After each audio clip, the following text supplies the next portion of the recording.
একবারের কথা, শৈশবে গাউস আজম মাটির ছোট ছোট পুতুল বানাতেন। সকালে যখন তিনি সেই পুতুলগুলোর কাছে আসতেন, তখন স্নেহভরে বলতেন, কুম বি ইজনিল্লাহ, অর্থাৎ আল্লাহর হুকুমে উঠে পড়ো।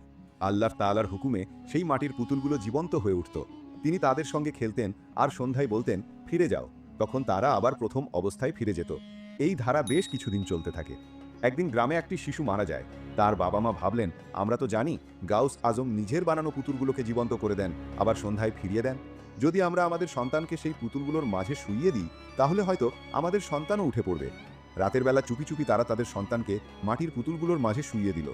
সকালে গাউস আজম এলেন এবং সর্বদা যেমন বলতেন, কুম্বি ইজনিল্লাহ, সব পুতুল উঠে পড়ল। কিন্তু সেই শিশুটি সেখানেই পড়ে রইল।